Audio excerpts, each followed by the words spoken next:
ప్రార్థన చేసుకుందాం. మా దేవా, మా ప్రభా, మీకు వందనాలు, స్తుతులు, స్తోత్రాలు చెల్లిస్తున్నాం తండ్రి.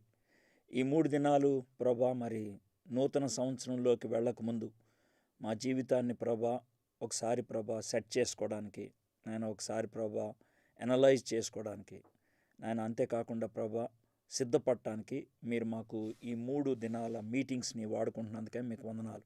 వాక్యానికై ప్రభా, నిన్నటి దినాన్న ప్రభా మా జీవితంలో గతంలో మాకు ఉన్నటువంటి అపరాధ భావం, మేము చేసిన తప్పులు, మేము చేసినటువంటి పొరపాట్లు ప్రభా మా జీవితం మీద ఎలాంటి దాడిని చేస్తూ ఉంటాయో మేము గ్రహించి వాటి నుంచి విడుదల పొందటానికి మీ కృప మాకు ఏ విధంగా సహాయపడుతుందో మేము నేర్చుకున్నాం ప్రభా. ఈరోజు ప్రభా మరి నీ బిడ్డలంగా స్థిరంగా జీవించడం, నీ బిడ్డలంగా ప్రభా ఫలభరితమైనటువంటి జీవితం కలిగి ఉండటం అంటే ఏంటో మేము నేర్చుకోవడానికి మీరు మాకు సహాయం చేయమని అడుగుతున్నాం.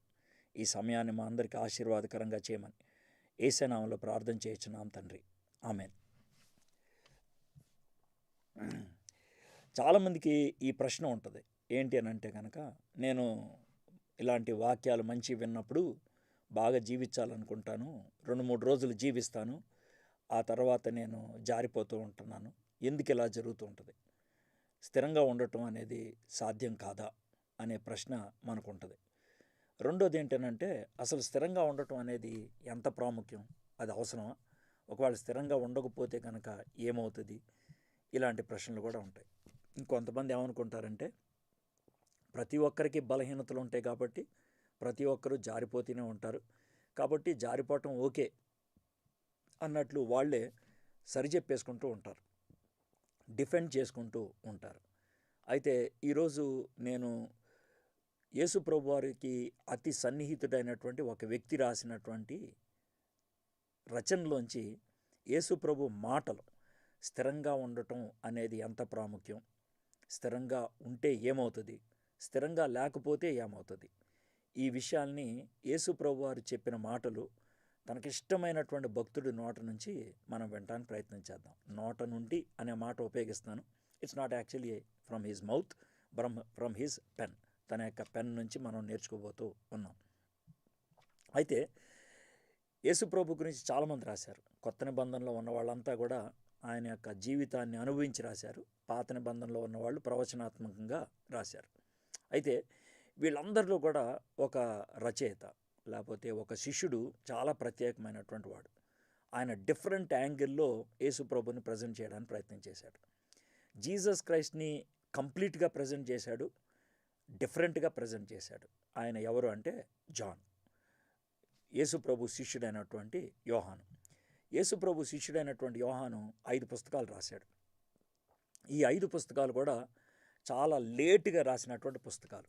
కొత్త నిబంధనలో అతి ఆలస్యంగా రాసినటువంటి పుస్తకాలు ఈ 5 అని చెప్పాలి. క్రీస్తు శకం 85-95 మధ్యలో ఈ పుస్తకాలు రాశాడు. ఈ 5 పుస్తకాలు కూడా, ఈ 5 పుస్తకాలు కూడా 3 రకాలుగా రాశాడు, లేకపోతే 3 భాగాలకి సంబంధించినవి. మొదటిది సువార్త. ఇందుట్లో యేసు ప్రభు ఎవరో మనకి ఆయన పరిచయం చేశాడు. యేసు ప్రభు ఎవరో, he presents who Jesus is. తర్వాత 3 పత్రికలు రాశాడు. దాంట్లో ఆయన ఏం చేస్తాడంటే, he helps us to possess Jesus Christ, యేసుక్రీస్తుని ఏ విధంగా కలిగి ఉండగలమో రాశాడు.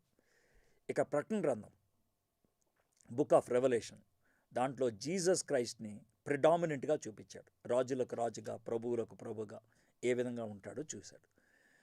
గాస్పుల్లో how to become a Christian, క్రైస్తవుడిగా ఎలా అవ్వగలుగుతావో రాశాడు. ఎపిజల్స్లో how to be a Christian, క్రైస్తవుడిగా ఎలా జీవించాలో రాశాడు.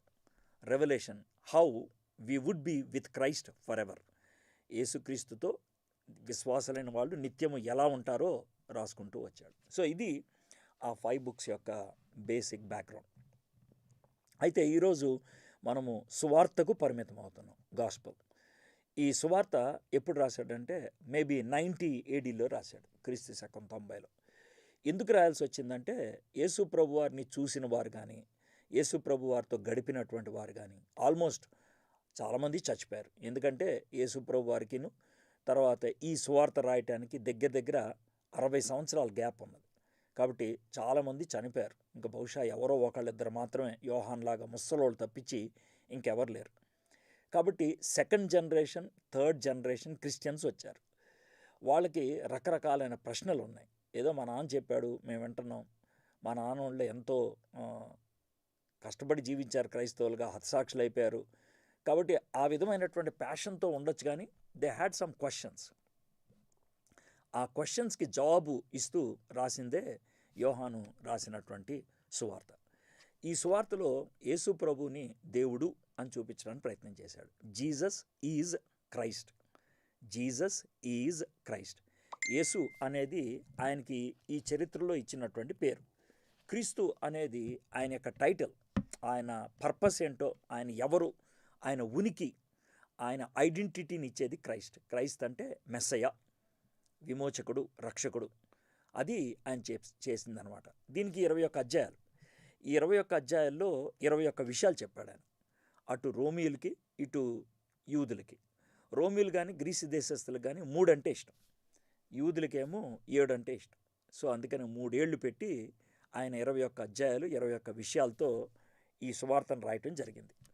ఏంటి ఆ 3 విషయాలంటే, ఒకటి సూచనలు, 7 సూచనలు ఇచ్చాడు. నీటిని ద్రాక్షారసంగా మార్చడం, ఇలాగే 7 సూచనలు. తర్వాత 7 సంభాషణలు, నికోదేముతో మాట్లాడతాం, సమరయ స్త్రీతో మాట్లాడతాం, ఇలాగే 7గురితో ఆయన మాట్లాడాడు, 7 సంభాషణలు.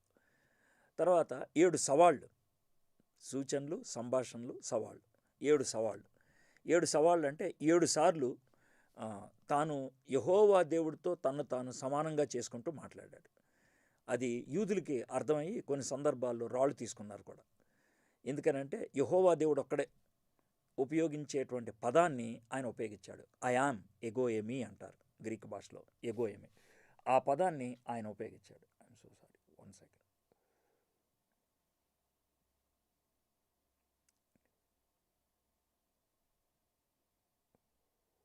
ఆ పదాన్ని ఆయన ఉపయోగించాడు.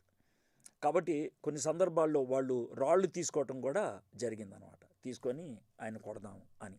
సో ఆ 7 చివరి దాన్ని ఈరోజు నేను చూడబోతున్నాను. ద లాస్ట్ వన్ అన్నమాట. The last I am. I am అంటే మీకు అర్థమైంది కదా. I am the living water, I am the bread, ఇలాగ 7 సార్లు ఐ యామ్, నేనే అనేటువంటిది ఉపయోగించాడు. అందుట్లో చివరిది I am the true wine, నేనే ద్రాక్షావల్లిని అనేటువంటి మాట ఉపయోగించారు. యేసుక్రీస్తు ప్రభువారు ఈ లోకంలోకి మానవుల్ని రక్షించడానికి వచ్చాడు. పాపము నుంచి విడిపించడానికి వచ్చాడు. పాపము నుంచి విడుదల కలిగించడానికి వచ్చాడు. నరకాన్ని నుంచి తప్పించడానికి వచ్చాడు. ఇది మనకు తెలిసింది. అయితే ఆ నరకాన్ని నుంచి తప్పించటం, పాపము నుంచి విడుదల కలిగించటం అనేది ఎలా ఉంటుందంటే, రక్షింపబడటం అనే దాంట్లో 3 స్థాయిలు ఉన్నాయి. ఒకటి ఏంటంటే పాపపు పర్యవసానం నుంచి రక్షించటం, saving a person from the penalty of sin. అది ఒక్క క్షణంలో జరిగిపోద్ది. యేసు ప్రభుని సొంత రక్షకుడిగా అంగీకరించినప్పుడు ఆ పాపపు క్రయధనము నుంచి మనం తప్పించబడతా ఉంటాం అన్నమాట. It 1 moment. అయితే పాపపు ప్రభావం మన మీద ఎప్పుడు ఉంటూనే ఉంటుంది. పాపపు నైజం మనలో ఉంటుంది. కాబట్టి దీని నుంచి అనుదినము మనం విడుదల పొందాలి. So Jesus provides our power to overcome that sin. మనలో ఉన్నటువంటి, మన మీద చూపిస్తున్నటువంటి ఆ పాప ప్రభావం నుంచి తప్పించటానికి యేసుక్రీస్తు ప్రభువారు పరిశుద్ధాత్మ ద్వారా అనుదినము మనకు సహాయం చేస్తూ ఉంటారు. ఇక 3వది, he saves us from the very presence of sin. పాపపు ఉనికి నుంచి తప్పిస్తూ ఉంటాడు. అది మనం పరలోకంలోకి వెళ్ళటం అనేది. నిన్నటి దినాన్న మనం మొదటి భాగం గురించి చూసాం, ద పెనాలిటీ ఆఫ్ సిన్ గురించి, ఏ విధంగా తప్పించబడతాం అనేది. ఈరోజు the very presence of sin, the very power of sin, ఆ పాపపు ప్రభావం నుంచి ఏ విధంగా అనుదినము విజయాన్ని సాధించాలి. దానికి సాదృశ్యంగా ఉన్నదే I am the true vine and you are the branches. నేను ద్రాక్షావళిని, నిజమైన ద్రాక్షావళిని, మీరు తీగలు అనేటువంటి ఆ భావాన్ని ఇచ్చేటువంటి ఆ మాటల్ని మనం చూడబోతూ ఉన్నాం. అయితే ఇక్కడ మనం చాలా విషయాలు చూడొచ్చు. ఎట్లా అంటే మిగిలిన ఐయామ్స్, మిగిలిన నేనే అన్న మాటకిను దీనికి ఒక తేడా ఉంది. ఏంటి అని అంటే, I am the true wine, నేనే నిజమైన ద్రాక్షావల్లిని, ఆ తర్వాత మీరు తీగలు అనేది ఉంటుంది కదా. సో దీంట్లో డైనమిక్ రిలేషన్షిప్ అనేది ఉండాలి, సజీవమైనటువంటి సంబంధం అనేది ఉండాలి. లేకపోతే మనం తీగలం కాబట్టి మనం ఫలించాలి అంటే, మనము ఆ ద్రాక్షావల్లిలో అంటుగట్టబడాలి అని అంటే కనుక ఖచ్చితంగా ఎప్పుడు కనెక్షన్ కొనసాగుతూనే ఉండాలి. So it is ever present, ఎప్పుడు ఉండాల్సిందిగా మనం చూస్తున్నాం. ఇది నేను మీకు ఓవరాల్గా చెప్పి నేను దీని యొక్క డిస్క్రిప్షన్లోకి వెళ్తాను. ఈరోజు మనం యోహాను సువార్త 15వ అధ్యాయం మొదటి 8 వచనాల్లో ఉన్నటువంటి వాక్య భాగాన్ని ధ్యానం చేయబోతున్నాం. John's gospel chapter 15 versus 1 to 8. నేను నిజమైన ద్రాక్షావల్లిని, నా తండ్రి వ్యవసాయకుడు. నాలో ఫలింపని ప్రతి తీగను ఆయన తీసి పారవేయను. ఫలించు ప్రతి తీగ మరి ఎక్కువగా ఫలింపవలనని దానిలోని పనికిరాని తీగలను తీసివేయను. నేను మీతో చెప్పిన మాటను బట్టి మీరిప్పుడు పవిత్రులై ఉన్నారు. నా యందు నిలిచి ఉండడి, మీ యందు నేనును నిలిచి ఉందును. తీగ ద్రాక్షావల్లిలో నిలిచి ఉంటేనే గాని తనంతట తాను ఎలాగో ఫలింపదో, అలాగే నా యందు నిలిచి ఉంటేనే గాని మీరును ఫలింపరు. ద్రాక్షావల్లిను నేను, తీగలు మీరు. ఎవడు నా యందు నిలిచి ఉండునో, నేను ఎవని యందు నిలిచి ఉందునో వాడు బహుగా ఫలించును. నాకు వేరుగా ఉండి మీరేమీ చేయలేరు. ఎవడైనా నా యందు నిలిచి ఉండిన ఎడల వాడు తీగవలే నిలిచి ఉండని ఎడల వాడు తీగవలే బయట పారవేయబడి ఎండిపోవును. మనుషులు అట్టి వాటిని పోగు చేసి అగ్నిలో పారవేతురు, అవి కాలిపోవును. నా యందు మీరును, మీ యందు నా మాటను నిలిచి ఉండిన ఎడల మీకేది ఇష్టమో అడుగుడి, అది మీకు అనుగ్రహించబడను. మీరు బహుగా ఫలించడం వలన నా తండ్రి మహిమపరచబడను. ఇందువలన మీరు నా శిష్యులు అగుదురు. చివర స్టేట్మెంట్ చూడండి, ఇందువలన మీరు నా శిష్యులు అగుదురు. మనం యేసుప్రభుని సొంత రక్షకుడిగా అంగీకరించినప్పుడు మనము దేవునికి దత్త పుత్రులము పుత్రికలము అవుతాం. We become adopted sons and daughters when we accept Jesus Christ as our personal savior, and that is called salvation. దాన్ని రక్షణ అంటారు. But after that he calls us to become his disciples. మనము ఆయన శిష్యులు అవ్వాలి. By faith we receive the gift of salvation. విశ్వాసం ద్వారా మనము రక్షణను స్వీకరిస్తాం, మనము రక్షింపబడతాం. అయితే this faith has to get in to action. ఈ యొక్క విశ్వాసము క్రియారూపకం దాల్చాలి. అప్పుడు మనం వెంబడించాలి, యేసుప్రభుని వెంబడించాలి. వెంబడించటం అంటే ఏంటి, మనం శిష్యులుగా అవ్వాలి. శిష్యులుగా అవటం అంటే ఏంటి అనేది ఈ భాగంలో మనం చూడగలుగుతాం అన్నమాట. అయితే దీంట్లో ఇంకో పదాన్ని కూడా మనం చూస్తూ ఉంటాం. మీరు బహుగా ఫలించటం వలన నా తండ్రి మహిమపరచబడను. ఫలించుట, fruitfulness. Who is a successful Christian? When can I say that I'm living a good Christian life? మంచి క్రైస్తవ జీవితాన్ని నేను జీవిస్తున్నాను అని ఎవరు అనగలుగుతారు, ఎప్పుడు అనగలుగుతారు? ఇది మనకుండేటువంటి ప్రశ్న. ఇందాకే ఒక మాట చెప్తా ఉన్నారు, ప్రతి విశ్వాసి కూడా 7 గనక సువార్త చెప్పగలిగితే on the same day we can reach the whole world. Definitely that is a commission. అది దేవుడు మనకిచ్చినటువంటి ఆజ్ఞ. That's very important. That's called the great commission. దాన్ని గొప్ప ఆజ్ఞ అని అంటూ ఉంటాం. దాన్ని నేనేమి కాదనట్లేదు. It is essential. అది చాలా ప్రాముఖ్యమైనది. అయితే దానికంటే ముందు ఉండాల్సింది ఇంకోటి ఉన్నది. ఏంటి అని అంటే ఫ్రూట్ఫుల్నెస్, ఫలభరితమైనటువంటి జీవితం. సార్ ఫ్రూట్ఫుల్నెస్ అంటారు, ఈ 7 సువార్త చెప్పడం కంటే ముందు ఉండాల్సింది అంటారు. అంటే సువార్త చెప్పడం ఫ్రూట్ఫుల్నెస్ కాదా అని అనొచ్చు మీరు. ఎస్, సువార్త చెప్పాలి, అది దేవుడు మనకిచ్చినటువంటి ఆజ్ఞ. కానీ సువార్త చెప్పినంత మాత్రాన ఫ్రూట్ఫుల్ అనటానికి లేదు.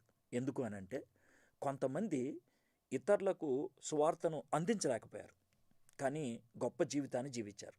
కొంతమంది ఇతరులకు సువార్త ద్వారా ప్రభు దగ్గరికి నడిపించలేకపోయారు, కానీ వాళ్ళు కూడా ఫ్రూట్ఫుల్గానే జీవించారు. జిమ్ ఎలియట్, ఆయన ఈక్వెడార్ వెళ్ళినప్పుడు he could not present gospel even to 1 person. ఒక్క వ్యక్తికి కూడా ఆయన అందించలేదు. ఎందుకంటే మొట్టమొదటి మిషన్ ట్రిప్లోనే ఆయన చచ్చిపోయాడు. So can we say he is unfruitful? Adoniram Judson, ఆయన మియాన్మార్ ఇప్పుడు అంటాం, అప్పట్లో బర్మాలో ఆయన సువార్త అందించినప్పుడు చాలా తక్కువ మంది, maybe in numbers like 3 or 4 యేసు ప్రభుని అంగీకరించారు. అయితే ఆయన ఫెయిల్యూర్ అని మనం అంటామా? అంతదాకెందుకు? బైబిల్లో జెర్మియా 40 సంవత్సరాలు ఇశ్రాయేలీయులకు బోధించాడు. But none could accept his message. ఎవరు ఆయన వర్తమానాన్ని అంగీకరించలేదు. So can we say that he is unsuccessful? కాబట్టి ఆత్మలను రక్షించటం అవసరం. ఆత్మలను ప్రభు దగ్గరికి నడిపించడం దేవుడు మనకి ఇచ్చినటువంటి ఆజ్ఞ. But that is not the bench mark, that is not the measure. అది మన ఫలభరితమైనటువంటి జీవితానికి సూచన కాదు. ఎందుకనంటే కొంతమందికి అనేక మందికి సువార్త చెప్పే ఆధిక్యతనిస్తాడు, కొంతమందికి ఒక్కళ్ళకి సువార్త చెప్పే ఆధిక్యత ఇస్తాడు. కాబట్టి fruitfulness is not based on the number of souls you have one. ఎంతమందిని ప్రభు దగ్గరికి నడిపించావు అన్న దాన్ని బట్టి కానే కాదు. చూడండి, యోనా ఒక్కసారి సువార్త అందిస్తే 1,20,000 మంది రెస్పాండ్ అయ్యారు. But do we say that యోనా is more successful than Jeremiah? అనలేం. అది ఒకటి. కొంతమంది ఏమనుకుంటారు తెలుసా, లైఫ్లో మనము బాగా ప్రమోషన్లు సంపాదించి లైఫ్లో బాగా ఎస్టాబ్లిష్ అయితే కనుక బ్లెస్సెడ్ లైఫ్ అని కొంతమంది అనేస్తూ ఉంటారు. వెల్, దేవుడు ప్రాపర్టీస్ని ఇచ్చిన, మంచి జాబ్నిచ్చిన, మంచి ప్రమోషన్ని మంచి ఆస్తి ఐశ్వర్యాన్ని ఇచ్చిన, thank God, praise the Lord. But is that the measure? అది మనం ఫ్రూట్ఫుల్నెస్కి ఒక బెంచ్ మార్క్లా లేకపోతే అదొక మెజర్గా మనం పెట్టుకోగలుగుతాం, కొలబద్దగా మనం పెట్టుకోగలుగుతాం. ఎందుకు అనంటే all the missionaries, all the disciples of Jesus Christ, all the apostles of Jesus Christ, they never lived a rich life. వాళ్ళు గొప్ప జీవితాన్ని జీవించలేదు. చాలా దయనీయమైనటువంటి పరిస్థితుల్లో వాళ్ళు చచ్చిపోయారు. So can we use that as a measure? అధిక ధనం ఉండటం అనేది ఫ్రూట్ఫుల్నెస్ అని మనం అనగలుగుతామా? Some people think that if I live long 75 years 80 years జీవిస్తే కనుక that is blessed life, that is fruitfulness. అది పీస్ఫుల్గా ఉన్నట్లయితే ఫ్రూట్ఫుల్నెస్ అని అనుకుంటారు. మరి స్టెఫెన్ యంగ్ వ్యక్తిగా చనిపోయాడు కదా, మరి దానికి మనం ఏమంటాం? Most of the martyrs were killed when they were young. హతసాక్షులుగా చచ్చిపోయినటువంటి వాళ్ళు యంగ్ లైఫ్లోనే వాళ్ళు చచ్చిపోయారు. సో కాబట్టి winning people, it is necessary, but that is not the measure. Becoming successful in life, having riches in life, it might be blessings from God, but that is not the measure. మూడోది, living a long life and peaceful life, సమాధానంతో దీర్ఘకాలం బ్రతకటం, అది మంచిది, it is God's blessing, but that's not the measure. So what is the fruitfulness? Who is a fruitful disciple of Jesus Christ? అది ఇప్పుడు మనం చూడబోతున్నాం. So basically now we're going to study the passage. ఈ ప్యాసేజ్ని study చేసేటప్పుడు మనకేమర్థం అవుతుందంటే what it means to be a disciple of Jesus Christ in the modern world. ఈ ఆధునిక ప్రపంచంలో క్రీస్తు యొక్క శిష్యుడిగా జీవించడం అంటే ఏంటో మనకి అర్థమవుతుంది. జీవించేవాళ్ళు ఏం కలిగి ఉంటారు, జీవించడానికి ఏం కావాలి, జీవించేవాళ్ళకి ఏం కావాలి, జీవించేవాళ్ళు ఏం కలిగి ఉంటారు, how they should live and how we will know they are disciples of Jesus Christ. ఇది అన్నమాట విషయం. Now, if you look into the whole passage, 8 verses చూస్తే, నేను నిజమైన ద్రాక్షావళిని, నా తండ్రి వ్యవసాయకుడు. సో దీంట్లో మనకేం అర్థమవుతుందంటే, సో ఇది ఒక ఫిగరేటివ్ టర్మ్స్లో చెప్పారు. యాక్చువల్గా చెప్పాలంటే ఎలుగరి అని అంటారు అనమాట. ఎలుగరి, రూపకాలంకారం, దృష్టాంతంగా చెప్పబడింది అనమాట. అంటే there are so many comparisons in this one writeup. ఈ ఒక్క రైటప్లో చాలా కంపారిజన్స్ ఉన్నాయి. చాలా సందర్భాల్లో ఒకటే కంపారిజన్ ఉపయోగించి మిగిలిందంతా రాస్తూ ఉంటారు. ఇందుట్లో అలా కాదు. నేను నిజమైన ద్రాక్షవల్లి, నా తండ్రి వ్యవసాయకుడు, మీరు తీగలు. సో ఇందుట్లో everything is allegorical, everything is figurative. ప్రతిదీ కూడా ఫిగరేటివ్గా రాస్తున్నట్లు మనం చూస్తూ ఉన్నాం. నేను నిజమైన ద్రాక్షవల్లిని అనే మాట ఎందుకు ఉపయోగిస్తున్నాడంటే నిజం కానిది ఏదో ఉన్నదన్నమాట. So probably we'll look into it. నాలో ఫలింపని ప్రతి తీగను ఆయన తీసి పారవేయను, ఫలించు ప్రతి తీగ మరి ఎక్కువగా ఫలింపవలనని దానిలోని పనికిరాని తీగలను తీసివేయను. మనం బ్రాంచెస్ అని చెప్తూ ఉంటాడు. అంతేకాకుండా ఆయన ప్రూన్ చేసేవాడుగా ఉంటున్నాడు. ప్రూన్, కత్తిరించడం, పత్తిరించడం అనేది. నేను మీతో చెప్పిన మాటను బట్టి మీరు ఇప్పుడు పవిత్రులై ఉన్నారు. It is the word of God that brings us into sanctity. పవిత్రతలోకి నడిపించేది అదే అనే విషయం. 4, 5, 6 వచనాలు. నా యందు నిలిచి ఉండి మీ యందు నేను నిలిచి ఉందను. తీగ ద్రాక్షావళిలో నిలిచి ఉంటేనే కానీ తనంతట తాను ఎలాగో ఫలింపదో అలాగే నా యందు నిలిచి ఉంటేనే కానీ మీరును ఫలింపరు. ద్రాక్షావళి నేను, తీగలు మీరు. ఎవడు నా యందు నిలిచి ఉండునో, నేను ఎవని యందు నిలిచి ఉందనో వాడు బహుగా ఫలించును. నాకు వేరుగా మీరు ఉండి మీరేమీ చేయలేరు. ఎవడైనా నా యందు నిలిచి ఉండని ఎడల వాడు తీగవలే బయట పారవేయబడి ఎండిపోవును, మనుషులు అట్టి వాటిని పోగు చేసి అగ్నిలో పారవేతురు, అవి కాలపోవును. ఇందులో పర్ఫెక్ట్ డైనమిక్ రిలేషన్షిప్ గురించి మాట్లాడుతూ ఉన్నాడు. 7-8 వచనాలు. నా యందు మీరును మీ యందు నా మాటలను నిలిచి ఉండిన ఎడల మీకేది ఇష్టమో అడుగుడి, అది మీకు అనుగ్రహించబడను. మీరు బహుగా ఫలించడం వలన నా తండ్రి మహిమపరచబడను, ఇందువలన మీరు నా శిష్యులు అగుదురు. ఆయనలో జీవించడం, ఆయన యొక్క శిష్యులుగా ఉండటం. Again the main question comes, what is fruitfulness? దేవుడు మనల్ని ఫలభరితంగా జీవించాలి అని ఇష్టపడుతున్నాడు. What is fruitfulness? అయితే దీన్ని ఒక విషయంగా చెప్పాలి. ఎట్లా అంటే, దేవుని వాక్యాన్ని ధ్యానం చేసేటప్పుడు we have to take the whole Bible.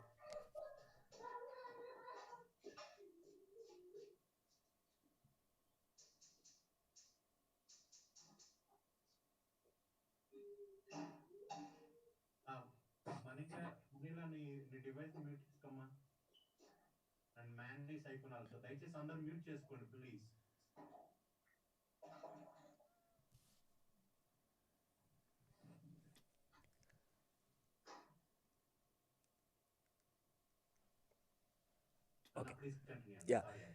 Admin దగ్గర మ్యూట్ ఆల్ అనే ఆప్షన్ ఉంటుంది మీకు. You can do that. అది చేయొచ్చు. మీరు నన్ను దాని అంటారంటే కోహోస్ట్గా పెట్టినట్లయితే నేను అన్మ్యూట్ చేసుకోవడానికి నాకు ఉంటుంది. Okay, right, thank you. అయితే ఇలాంటి ప్యాసేజెస్ని మనము అండర్స్టాండ్ చేసుకోవడానికి ఫిగరేటివ్గా ఉపయోగించినప్పుడు మనకి ఇష్టం వచ్చినటువంటి ఇంటర్ప్రిటేషన్ లేదా మనకి ఇష్టం వచ్చినటువంటి భావాలను పెట్టేయకూడదు. సో హోల్ బైబిల్లో ఇలాంటి ఇమేజరీ ఎక్కడైనా ఉపయోగించారా, ఇలాంటి ఫిగరేటివ్ టర్మ్స్ ఎక్కడైనా ఉపయోగించారా, అది చూసి దాన్ని బట్టి మనం అప్లై చేసుకోవడానికి ప్రయత్నం చేయాలి. అయితే వైన్, ద్రాక్షావల్లి అనేటువంటి పదాన్ని పాత నిబంధనలో 6 పుస్తకాల్లో, ఇన్ 6 బుక్స్, సామ్స్లో, కీర్తనలు, Isaiah, Jeremiah, Ezekiel, Hosea, Zechariah, ఈ 6 పుస్తకాల్లో ఉపయోగించారు. ఆ ఇమేజరీ ఉపయోగించారు, ఆ ఫిగరేటివ్ లాంగ్వేజ్ ఉపయోగించారు.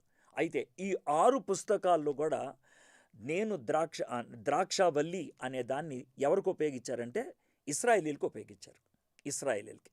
మీకు ఒక ప్యాసేజ్ వినిపిస్తాను చూడండి. సామ్స్ 80, 8, 9, 10, 11 చదువుతాను. నీవు ఐగుప్తులో నుండి ఒక ద్రాక్షావల్లిని తెచ్చితివి, అన్యజనులను వెళ్ళగొట్టి దాన్ని నాటితివి, దానికి తగిన స్థలము స్థిరపరిచితివి, దాన్ని వేరు లోతుగా పారి అది దేశమంతటా వ్యాపించెను, దాని నీడ కొండలను కప్పెను, దాని తీగలు దేవుని దేవదారు వృక్షములను ఆవరించెను, దాని తీగలు సముద్రము వరకు వ్యాపించెను, యూఫ్రిటిస్ నది వరకు దాని రెమ్మలు వ్యాపించెను. ఇది ఇశ్రాయేలీల గురించి చెప్తా ఉన్నాడు. కొండలకే నీడిచ్చింది అని అంటే ఇట్ గ్రూ వెరీ హై, చాలా ఎత్తుగా ఎదిగింది అని అర్థం అనమాట. యూఫ్రిటిస్ నది వరకు దాని రెమ్మలు వ్యాపించాయంటే కనుక ఇట్ స్ప్రెడ్ అవుట్, చాలా బాగా స్ప్రెడ్ అయింది అనేటువంటి విషయాన్ని మనము అర్థం చేసుకోగలుగుతాం. ఇది ఇశ్రాయేలీకి వాళ్ళు పోల్చారు పాత నిబంధనలో ఉన్నటువంటి రచయితలు. సో 8, 9, 10, 11లో ఎవరు అనే ఐడెంటిటీ మనకు కనబడుతూ ఉన్నట్లయితే 12వ వచనం నుంచి మనం చూసినట్లయితే ఆ ద్రాక్షావల్లికి ఏమైందో చూద్దాం. త్రోవను నడుచు వారందరూ దాన్ని తెంచివేయినట్లు దాని చుట్టూనున్న కంచెలను నువ్వేళ పాడు చేసిదివి, అడవి పంది దాన్ని పెకలించుచున్నది, పొలములోని పశువులు దాన్ని తినివేయుచున్నవి. సైన్యములకు అధిపతి దేవా, ఆకాశములో నుండి మరలా చూడుము, ఈ ద్రాక్షావల్లిని దృష్టించుము, నీ కుడి చేయి నాటిన మొక్కను కాయము, నీ కొరకు నీవు ఏర్పరచుకొనిన కొమ్మను కాయము, అది అగ్ని చేత కాల్చిబడి ఉన్నది, నరకబడి ఉన్నది, నీ కోప దృష్టి వలన జనులు నశించుచున్నారు. ఇది ఇశ్రాయేలీలకి ఎప్పుడు జరిగింది, ఎందుకు జరిగింది? ఇశ్రాయేలీని మంచిగా ఫలించాలని ఒక ద్రాక్షావల్లిగా పెట్టినటువంటి దేవుడే వాటిని పాడు చేసేటువంటి పరిస్థితికి అప్పగించినట్లు మనం చూస్తూ ఉన్నాం. ఎందుకు జరిగింది ఇట్లాగా? సో ఇది మనకు తెలిస్తే కనుక ఫలించకపోవటం అంటే ఏంటి, ఫలించకపోతే దేవుడికి ఏమనిపిస్తుంది, ఫలిస్తే ఎలా ఉంటుంది, మనకి పాత నిబంధన నుంచి ఒక మంచి పిక్చర్ వస్తుంది అనమాట. ఇంకొక ప్యాసేజ్ చూద్దాం. జెర్మియా 2:21. సారీ, నేను ఇది బ్యాక్గ్రౌండ్ కోసమని టూ మెనీ రెఫరెన్సెస్ మీకు ఇస్తా ఉన్నాను. జెర్మియా 2:21, ఇర్మియా 2:21. శ్రేష్టమైన ద్రాక్షావల్లి వంటి దానిగా నేను నిన్ను నాటిదిని, కేవలము నిక్కమైన విత్తనము వలన చెట్టు వంటి దానిగా నిన్ను నాటితిని. నాకు జాతిహీనపు ద్రాక్షావల్లి వలె నీవెట్లు భ్రష్ట సంతానం అయితివి. ఇక్కడ మనకు క్లియర్గా దేవుడు ఇశ్రాయేలు గురించి చెప్తుంది ఏంటంటే, I have sown a very good seed. ఒక మంచి విత్తనాన్ని నాటాను, ఒక మంచి తీగను అక్కడ నాటాను, ఎక్స్పెక్టింగ్ ఎ గుడ్ ఫ్రూట్. ఒక మంచి ఫలాన్ని నేను ఆశిస్తూ నాటాను నేను. అయితే నువ్వు భ్రష్ట సంతానం ఎలా అయిపోయావు? జాతిహీనపు ద్రాక్షావల్లి వలె ఎలా ఇచ్చావు? ఇది ఆయన అంటున్నటువంటి మాట. So God is questioning Israel. దేవుడు ఇశ్రాయేలీని క్వశ్చన్ చేస్తూ ఉన్నాడు. ఇశ్రాయేలీలు కారు ద్రాక్షను ఎప్పుడు కాశారు? ఏ కారణంతో కాయాల్సి వచ్చింది? ఈ ఒక్క రెఫరెన్స్ చూస్తే మనకు ఓల్డ్ టెస్ట్మెంట్ నుంచి ప్యాసేజ్ క్లియర్గా అర్థమైపోతుంది. Then we can come forward. Isaiah chapter 5. సో మొదట ఇశ్రాయేలీలు అంటానికి సామ్ 80 చూపించాను. ఇశ్రాయేలీల మీద దేవుడు కోపం వచ్చింది అంటానికి జెరమియా 2 చూపించాను. అసలు ఏం చేశారు అంటానికి ఐజియా చాప్టర్ 5లోకి మిమ్మల్ని తీసుకెళ్తున్నాను. నా ప్రియుని గూర్చి పాడుదను వినుడి, అతని ద్రాక్ష తోట నుండి నాకిష్టుడైన వాని గూర్చి పాడుదును వినుడి. సత్తువ భూమి గల కొండ మీద నా ప్రియునికి ఒక ద్రాక్ష తోట ఉండెను. ఆయన దాన్ని బాగుగా త్రవ్వి రాళ్లను ఏరి అందులో శ్రేష్టమైన ద్రాక్ష తీగలను నాటించెను. దాని మధ్యన బురుజు ఒకటి వేయించి ద్రాక్ష తోటను తొలిపించెను. ద్రాక్ష పండ్లు ఫలింపబలని ఎదురు చూచుండెను, కానీ అది కారు ద్రాక్షలు కాసెను. ఇది మొదటి 2 వచనాలు. 5వ అధ్యాయం 3వ వచనం. కావున యెరూషలేము నివాసులారా, యోధావార్లారా, నా ద్రాక్ష తోట విషయమై నాకు న్యాయము తీర్చవలనని మిమ్మల్ని వేడుకొంచున్నాను. నేను నా ద్రాక్ష తోటకి చేసిన దానికంటే మరేమి దానికి చేయగలను? అది ద్రాక్ష పండ్లు కాయనని నేను కనిపెట్టినప్పుడు అది కారు ద్రాక్షలు కాయటకు కారణమేమి? ఆలోచించండి. నేను నా ద్రాక్ష తోటకు చేయబో కార్యమును మీకు తెలియజెప్పేదను. నేను అది మేసివేయబడినట్లు దాని కంచెను కొట్టి వేసేదను. అది త్రొక్కబడినట్లు దాని గోడను పడగొట్టి దాన్ని పాడు చేసేదను. అది శుద్ధి చేయబడదు, పారతో త్రవ్వబడదు. దానిలో గచ్చ పొదలను బల్లరక్కసి చెట్లను బలిసి ఉండను. దాని మీద వర్షింపవలదని మేఘములను ఆజ్ఞ ఇచ్చేదను. ఇప్పుడు మీకు అర్థమవుతుంది కదా, కారు ద్రాక్షలు కార్చింది. సార్, ఇంతకీ ఈ కారు ద్రాక్షలు అంటే ఏంటి? ఇది మనకు వచ్చినటువంటి ప్రశ్న అన్నమాట. 7-8 వచనాల్లో దేవుడు ఎక్స్పెక్ట్ చేసింది ఏంటి? ఆ ఎక్స్పెక్ట్ చేసింది కాకుండా ఇంకా ఏది వచ్చినప్పుడు కూడా అది కారు ద్రాక్ష అనమాట. Isaiah chapter 5 verses 7 and 8. ఇశ్రాయేలు వంశము సైన్యములకు అధిపతి యెహోవా ద్రాక్ష తోట, యోధా మనుషులు ఆయనకిష్టమైన వనము. ఎంత క్లియర్గా ఉందండి. ఇశ్రాయేలు వంశము సైన్యములకు అధిపతి యెహోవా ద్రాక్ష తోట, యోధా మనుషులు ఆయనకి ఇష్టమైన వనము. ఆయన న్యాయము కావాలని చూడగా బలత్కారము కనబడెను, నీతి కావాలని చూడగా రోదనము వినబడెను. For the vineyard of the Lord of host is the house of Israel, and the men of Judah are his pleasant planting. And he look for justice, but behold bloodshed, for righteousness by behold and outcry. ఇప్పుడు మీకు క్లియర్గా కనబడుతుంది కదా. దేవుడు expect చేసింది 2 fruits, అంటే 2 characters. ఒకటి justice, రెండోది రైచియస్నెస్. ఈ 2 కూడా 2 sides of the same coin లాగా ఉంటుంది. You can't be just and be unrighteous. You can't be righteous and unjust. నువ్వు అవినీతిపరుడుగా ఉంటూ న్యాయాన్ని చేయలేవు, అన్యాయం చేస్తూ నీతిపరుడుగా ఉండలేవు. ఈ 2 కూడా 2 sides of the same coin. అది ఒక్కటి దేవుడు కోరుకుంటున్నాను అన్నమాట, justice and righteousness. That is the right fruit. అయితే దేవుడు అది అది కనుగొనలేదు. సో అది కాకుండా ఇంకా ఏది ఉన్నా కూడా ఇట్ ఈస్ బ్యాడ్ ఫ్రూట్. ఇప్పుడు మీకు అర్థమవుతుంది కదా. నువ్వు అనేక మందికి స్వార్థ బోధించి ఎంతో డబ్బు సంపాదించుకొని, అర్థమైందా, ఎంతో ఉన్నతమైనటువంటి హోదాకి వెళ్ళి నీ ప్రాణాన్ని నువ్వు కోల్పోయినట్లయితే ఏమి లాభం? ఆలోచించండి. So that is what it means.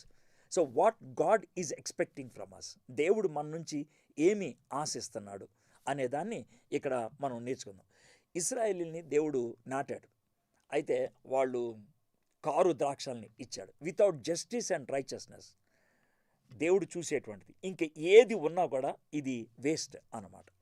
అయితే ఇక్కడ దాన్ని బ్యాక్గ్రౌండ్గా పెట్టుకొని యేసుప్రభు వారు మాట్లాడుతున్నాడు. నేను ఆ కారు ద్రాక్షను కాదు, నేను మంచి ద్రాక్ష వల్లిని. What he wants to say is this: you are not coming out of Israel. మీరు ఇస్రాయెల్లోంచి పుట్టుకొచ్చినటువంటి వాళ్ళు కాదు. నేను క్రొత్తగా ఒక చెట్టుని నాటాను, క్రొత్తగా ఒక తీగను నాటాను, అదే నేను.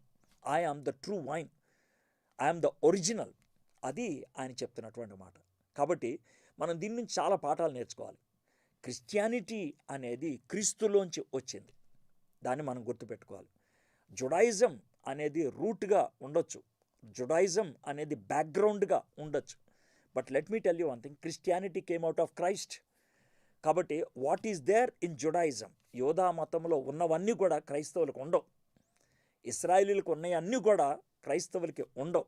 ఎందుకంటే we are not completely out of Israel, we are not out of completely Judaism, we are from Christ. క్రీస్తులోంచి వచ్చాం. ఆ విషయాన్ని మనం గుర్తుపెట్టుకోవాలి. సో ఒకవేళ జుడాయిజంలోంచి వచ్చినట్లయితే కనుక దాన్ని రిలీజన్ అంటాం. ఇస్రాయెల్ నుంచి వచ్చినట్లయితే కనుక అది ఒక కల్చరో నేషనలిజమో అనాలి. So Christianity is not a culture, Christianity is not basically a creed. క్రైస్తవత్వం అనేది ఒక కేవలం మతం అనేది కాదు, క్రైస్తవత్వం అనేది ఒక పద్ధతి కాదు, క్రైస్తవత్వం అనేది సజీవ సంబంధం. ఆ విషయం గుర్తుపెట్టుకోవాలి. We are the branches that give the fruit. ఆయన ద్రాక్షావల్లి Yesayya and we are the branches. So Yesayya యొక్క ఫలం మన జీవితంలో కనబడాలి, ద రైట్ ఫ్రూట్. ఒకవేళ కనుక మన ఫలం కనుక చెడ్డదైతే జస్ట్ ఆలోచించండి, ఫలాన్ని బట్టి చెట్టుని తిడతారు. పుల్ల మామిడికాయ వస్తే కనుక పుల్ల మామిడి చెట్టు అంటారు, చేదు ద్రాక్షాలు వస్తే కనుక చేదు ద్రాక్షాలు ఇచ్చే చెట్టు అని అంటారు. కాబట్టి మనము యేసయ్య యొక్క బ్రాంచ్ కాబట్టి మనం ఏం చేస్తామో, మనం ఎలా జీవిస్తామో అది యేసుప్రభుకి ఆపాదిస్తారు. కాబట్టి యేసుప్రభు వారు ఈ మాట చాలా క్లియర్గా చెప్పాల్సి వచ్చింది, నేను ద్రాక్షావల్లిని, మీరు తీగలు, మీరు తీగలు. ఇది చాలా ప్రాముఖ్యమైనటువంటి మాట. ఆయన కోరుకునేది ఏంటనంటే, న్యాయము కావాలని చూడగా బలత్కారము కనబడెను, నీతి కావాలని చూడగా రోదనము వినబడెను. ఇది ఆయన చెప్తున్నటువంటి మాట. న్యాయము, నీతి, అది చాలా ప్రాముఖ్యం. గుర్తుపెట్టుకోండి, fruit is something that out grows. లాన్ నుంచి బయటకు వచ్చేది ఫలము, అంతేకాని బయట నుంచి అతికించేది కాదు. మనము ఇది అలవర్చుకుంటే వచ్చేది కాదు, అలవర్చుకోవాల్సింది వేరే. క్రీస్తులో ఉండటం అనేది అలవర్చుకోవాలి, క్రీస్తు మీద ఆధారపడటం అనేది అలవర్చుకోవాలి. ఈ నీతి న్యాయం అనేది మనం తగిలించుకుంటే వచ్చేది కాదు, ఇట్ షుడ్ అవుట్ఫ్లో మన యొక్క జీవితంలో రావాలి. సో ఇది మీరు జాగ్రత్తగా వినండి. న్యాయంగా ఉండగలుగుతున్నానా, లేకపోతే కష్టపడి న్యాయాన్ని తెచ్చుతున్నానా? నేను నీతిగా ఉండగలుగుతున్నానా, లేకపోతే కష్టపడి నీతిగా ఉండడానికి ప్రయత్నం చేస్తున్నానా? ఇది ఒకసారి ఆలోచించండి. సో మీరు కష్టపడుతున్నట్లయితే న్యాయం కోసం, మీరు కష్టపడుతున్నట్లయితే నీతిని మీ జీవితంలో కనపరచడం కోసం, probably you need to more develop. ఇంకా మీరు అభివృద్ధి చెందాలి, ఇంకా మీరు దేవునిలో మీరు ఆనుకునేటువంటి జీవితం ఉన్నది అని. ఒకవేళ కనుక ఆ నీతి న్యాయం కనుక లేకపోతే ఏముంటాయి అని అనటానికి యెషయా గ్రంథం 5వ అధ్యాయం 8వ వచనం నుంచి చివరి దాకా చూసినట్లయితే అక్కడ దేవుడు ఆయన 5 రకాలైనటువంటి శాపాలు పెడతా ఉన్నాడు. 5 kinds ఆఫ్ వౌస్ ఆయన పెడతా ఉన్నాడు, కర్సెస్ అనొచ్చు. ఈ కర్సెస్ ఎవరి మీద పెడుతున్నారో చూడండి. 8 నుంచి 9 వచనం దాకా గ్రీడీ ల్యాండ్ ఓనర్స్, అంటే ఇంకా అత్యాశతో ఉండే వాళ్ళ కోసం చెప్తా ఉన్నాడు. న్యాయం లేకపోతే, నీతి లేకపోతే అత్యాశ ఉంటుంది, ఆ విషయం గుర్తుపెట్టుకోండి. రెండోది 11 నుంచి 17 దాకా డ్రంకర్డ్స్, తాగుబోతులు, తన జీవితాన్ని పాడు చేసుకునేటువంటి వాళ్ళు. ఇక 18 నుంచి 19 దాకా ఇంజస్టిస్, అన్యాయం అనేది కనబడుతుంది. 20 నుంచి 22 దాకా మారల్ వాల్యూస్, నైతిక విలువలు పతనమైపోవటం. 23వ వచనంలో లంచం. వీటన్నిటి మీద దేవుని కోపం ఉందన్నమాట. కాబట్టి మనలో అత్యాశ కానీ, లేకపోతే తాగుడు, కొంతమంది తాగుతారు, కొంతమంది వేరే వ్యసనాలు ఉంటాయి, అన్యాయం చేస్తూ ఉంటారు, అంటే అన్యాయంగా వ్యవహారం నడుపుతూ ఉంటారు, నైతిక విలువలు ఉండవు, లంచం ఇస్తారు, లంచం పుచ్చుకుంటారు. వీటన్నిటిలో మనకి ఏం కనబడుతుందంటే జస్టిస్ అనేది లేదు, రైచియస్నెస్ అనేది లేదు. మనం క్రీస్తులో ఉన్నవాళ్ళమని చెప్పుకుంటూ క్రిస్టియన్ అన్నప్పుడు క్రీస్తులో ఉన్నవాళ్ళం, మనము చూపించేటువంటి ఫలం ఏదైతే ఉందో అది క్రీస్తు ఫలంగా ఉంటుంది అన్నమాట. Or else we give a wrong picture to the world out side. బయట ప్రపంచానికి క్రైస్తవత్వం గురించి కానీ, క్రీస్తు గురించి కానీ చాలా చెడ్డ పిక్చర్ని ఇచ్చేటువంటి వాళ్ళం అవుతూ ఉంటాం. Fruit bearing is only possible with relationship with the wine, nothing extra is needed. ఒక బ్రాంచ్ ఫలాన్ని ఎప్పుడు ఇస్తుందనంటే అది తీగకు కట్టబడి ఉంటేనే. అది దానికి ఉన్నటువంటి భావం. అయితే ఈ ఈ తీగకు కట్టబడుతూ ఉన్నప్పుడు ఈ నీతి న్యాయము అనేది మనకి ఎలా కనబడుతూ ఉంటుందో అదే విషయాన్ని మనకి గలతీలకు రాసినటువంటి పత్రికలో ఆత్మఫలము అని చెప్తూ ఉంటాడు. అక్కడ యాక్చువల్గా 9 ఉంటాయి, కానీ ఫలము అనేటువంటి ఒక వచనం ఉపయోగిస్తూ ఉంటాడు. ఎందుకని ఆత్మఫలము అనే ఒక వచనం ఉపయోగించాడంటే, ఇప్పుడు మనం కోడి కూర వండుతున్నాం అనుకోండి, దాంట్లో కోడి వేస్తాం, దాంట్లో అల్లం వేస్తాం, దాంట్లో వెల్లుల్లిపాయ వేస్తాం, దాంట్లో కరివేపాకు వేస్తాం, టమాటాలు వేస్తాం, ఉల్లిపాయలు వేస్తాం, కారం వేస్తాం, ఉప్పు వేస్తాం. ఇవి ఒక్కొక్క దానికి ఒక్కో టేస్ట్ ఉంటుంది. Every ingredient has an exclusive taste. ఉప్పుకో టేస్ట్ ఉంటుంది, కారానికి ఓ టేస్ట్ ఉంటుంది, అర్థమైందా, అల్లానికి ఓ టేస్ట్ ఉంటుంది. So everything has unique taste. అయితే ఇవన్నీ కలిపిన తర్వాత ఒక కూర తయారవుద్ది. It's only one curry. So ఆ కూరకి ఒక టేస్ట్ ఉంటుంది. There cannot be different taste. ఒక టేస్ట్ ఉంటుంది. అదేవిధంగా ఇవి 9. ఈ 9ని ఒక ఫలము అని అన్నారు. గలతీ 5:22లో ఉంటుంది.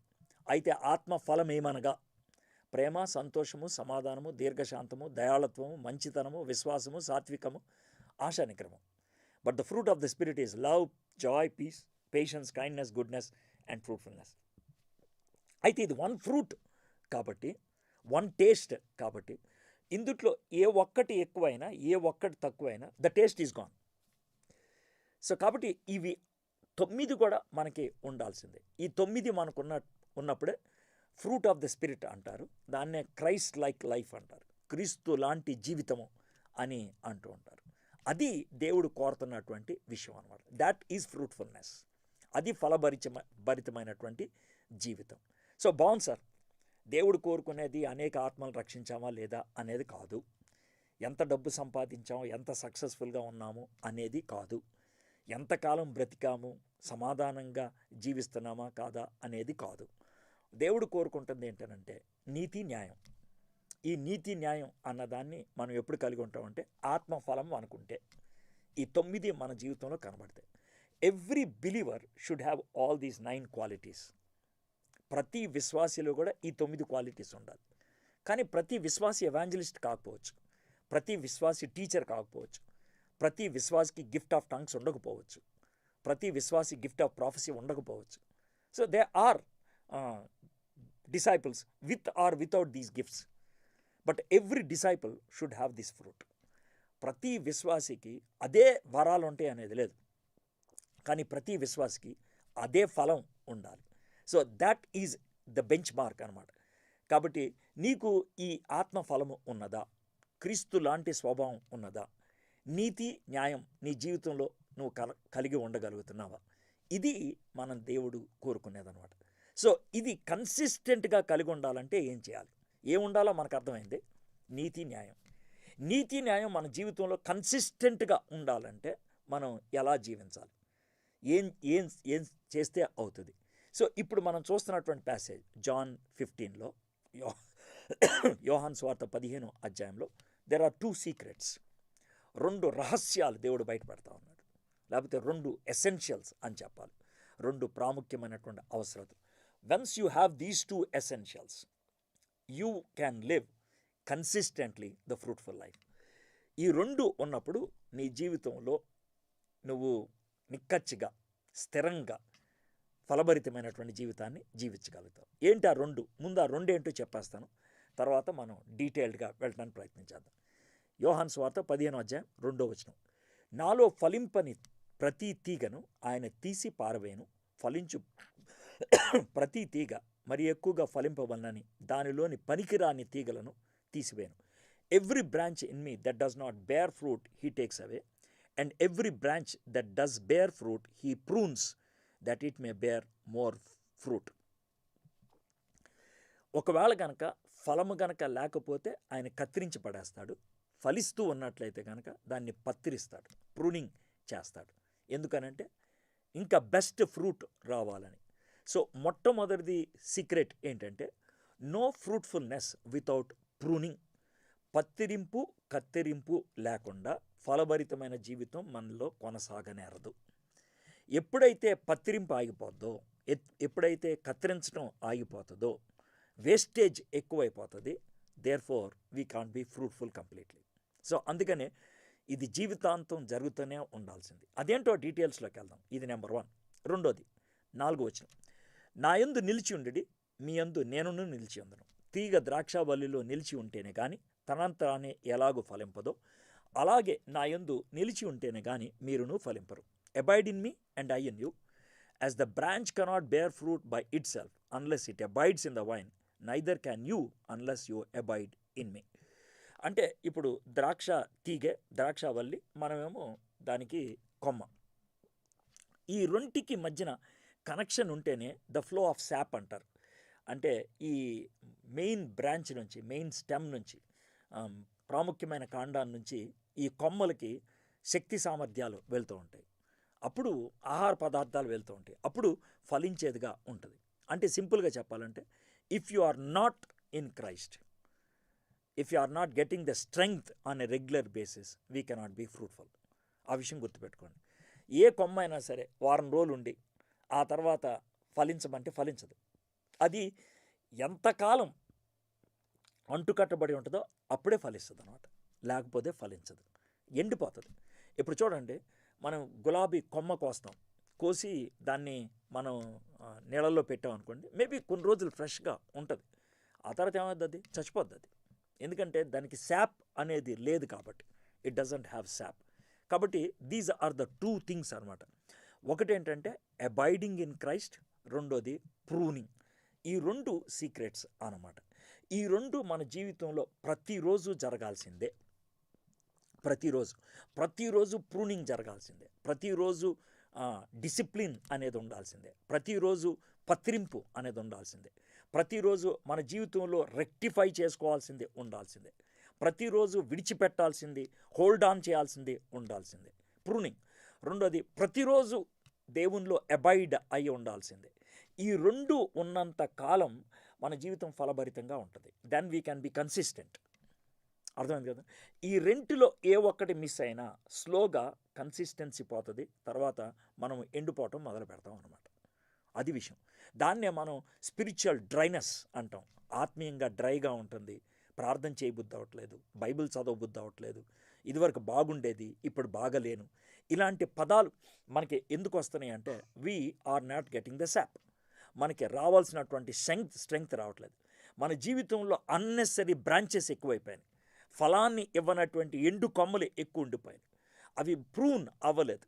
అందుకనే ఇలాగ జరుగుతుంది. So you got the overall picture. ఇప్పుడు మనం డీటెయిల్స్లోకి వెళ్దాం. ఈ ప్రూనింగ్ అంటే ఏంటి, అబైడింగ్ అంటే ఏంటి అనేది మనం ప్రాక్టికల్గా లైఫ్లో చూడటానికి కూడా ప్రయత్నించేద్దాం. Father is the gardener and he prunes. తండ్రి వ్యవసాయకుడు. ఆయన ఏ తీగైతే సరిగ్గా ఫలించదో దాన్ని కట్ చేసి పడేస్తూ ఉంటాడు. ఏ తీగైతే ఫలిస్తూ ఉంటుందో అది ఇంకా మంచి ఫలాన్ని ఇవ్వాలని చేస్తూ ఉంటాడు. సో ఇప్పుడు ప్రూనింగ్ అని అన్నప్పుడు there are 2 kinds of things. ఒకటి రిమూవింగ్, రెండోది దాన్ని క్రాఫ్టింగ్ అనొచ్చు, లేకపోతే రెండోది ఇంకా బాగా ఫలించాలని ఆయన చేసేటువంటి పని అవ్వచ్చు. ఈ 2 జరుగుతూ ఉంటుంది. అయితే గుర్తుపెట్టుకోండి, ప్రూనింగ్ అనేది ఖచ్చితంగా చాలా పెయిన్ఫుల్గా ఉండేటువంటిది, నొప్పితో కూడింది. ప్రూనింగ్ అనేది స్లోగా జరిగేది కాదు. ఎవడు కూడా స్లోగా కత్తిరించడు. కత్తిరిస్తే టక్ అది జరుగుద్ది. ఆ విషయం మనం గుర్తుపెట్టుకోవాలి. ప్రూనింగ్ అనేది ఎలగారికల్ వర్డ్. ఇది ఒక విధంగా అలంకార పదంగా ఉపయోగించాడు. నేను ప్రూనింగ్లో పెయిన్ ఉంటుంది అని అన్నాను కదా. సో దేవుడు ప్రూనింగ్ అనేది మన జీవితంలో ఎలా వాడుతూ ఉంటాడు? మన జీవితంలో కత్తిరించాడు ఆయన, లేకపోతే మన జీవితంలో ఆయన పత్తిరించాడు, లేకపోతే ఏదైతే అన్నెసరీగా ఉందో దాన్ని రిమూవ్ చేశాడు, ఏది తీసేస్తే ఇంకా బాగా ఫలభరితం అవుతామో అది ఆయన చూశాడు అన్నప్పుడు మనకి ఎలా తెలుసుద్ది అని అంటే కనుక, జాగ్రత్త అన్నట్టు ఈయన disciples life. How do you know that woman hasn't had pain?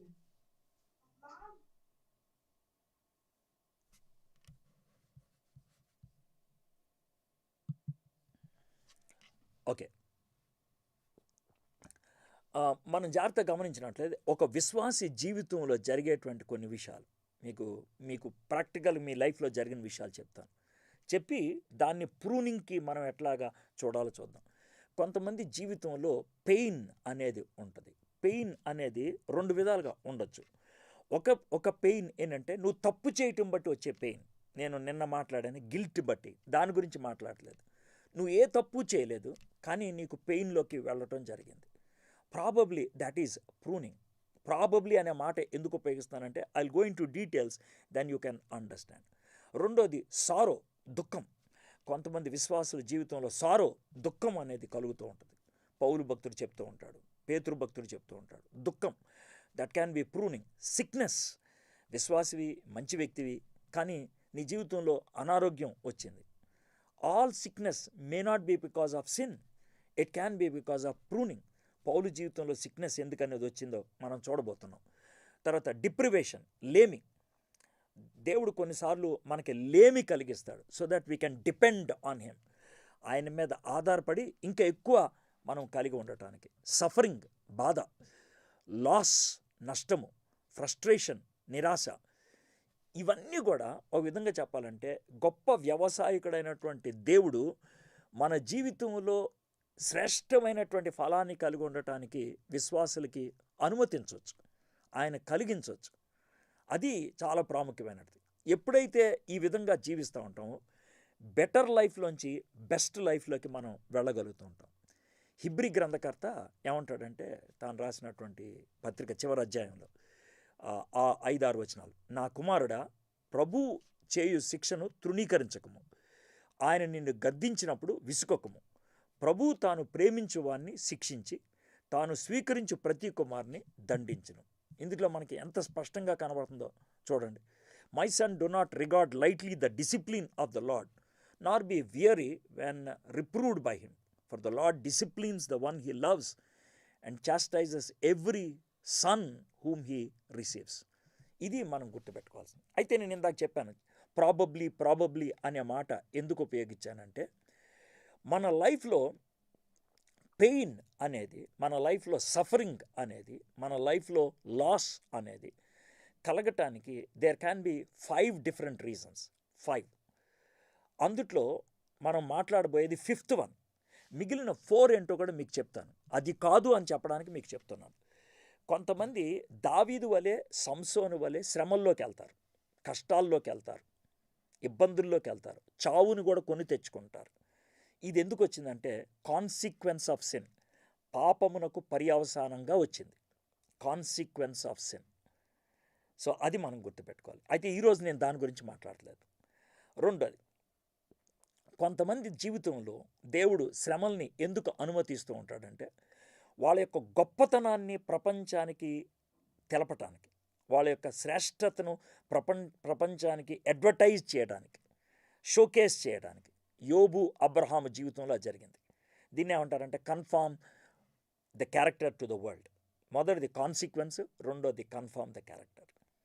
ఇక మూడోది, కొంతమంది జీవితంలో దేవుడు పెయిన్ ఎందుకు అనుమతిస్తాడు అని అంటే కనుక to cover from the possible attacks. వారి జీవితంలో కలగబోయేటువంటి శ్రమల నుంచి, దాడుల నుంచి తప్పించడానికి దేవుడు ముందుగానే కవర్ చేయడానికి. ఉదాహరణకి పౌలు జీవితంలో ముళ్ళు పెట్టాడు.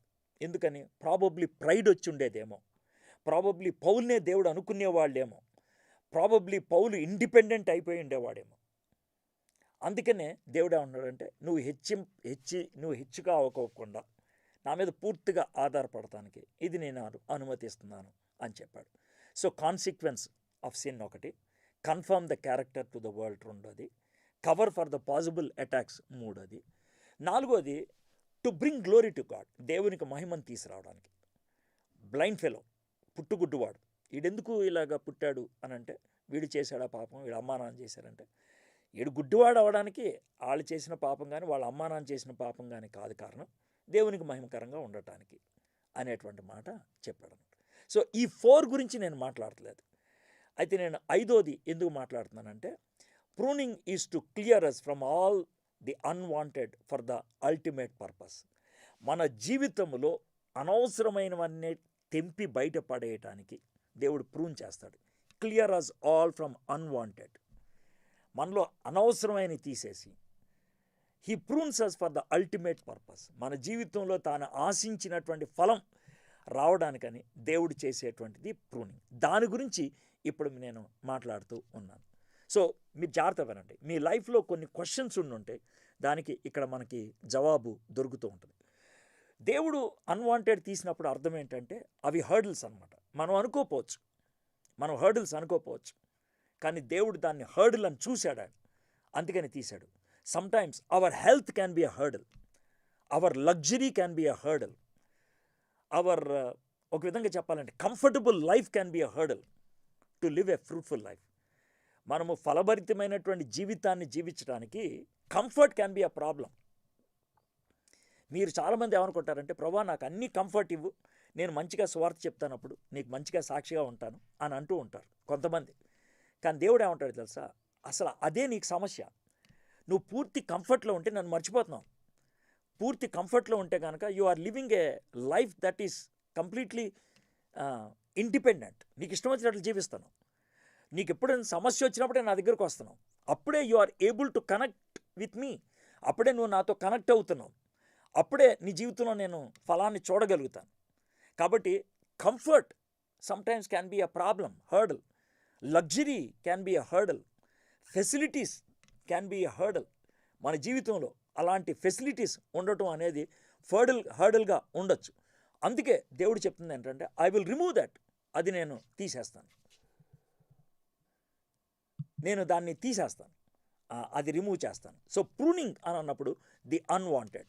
తర్వాత దేవుడు మన జీవితంలో కలిగించేది to reach the ultimate purpose. దీన్ని పేతురు భక్తుడు బాగా రాస్తాడు. 1 పేతురు 1వ అధ్యాయం 7వ వచనం. జస్ట్ లిజన్, వినండి. అది నశించిపోవు సువర్ణము అగ్ని పరీక్ష వలన శుద్ధిపరచబడుచున్నది కదా, దానికంటే అమూల్యమైన మీ విశ్వాసము ఈ శోధనల చేత పరీక్షకు నిలిచిందాయి. యేసుక్రీస్తు ప్రత్యక్షమైనప్పుడు మీకు మెప్పును మహిమయు ఘనతయు కలుగుటకు కారణమగును. ఇప్పుడు మీకు అర్థమైంది కదండి. So that is the intention అనమాట. God removes all these hurdles అనమాట. మీకు ఇద్దరు సఫరింగ్ గుండా వెళ్ళినటువంటి వ్యక్తులు వాళ్ళు మాట్లాడుకునేటువంటి మాటలు వింటూ ఉంటే అసలు సఫరింగ్ వాళ్ళ జీవితంలో ఎంత మేలుని కలిగించిందో మీకు అర్థమవుతుంది అనమాట. పెయిన్ ఎంత మేలు కలిగించిందో మీకు అర్థమవుతుంది. మొదటి వ్యక్తి ఎవరంటే ఎలిజబెత్ ఎలియట్. జిమ్ ఎలియట్ యొక్క భార్య.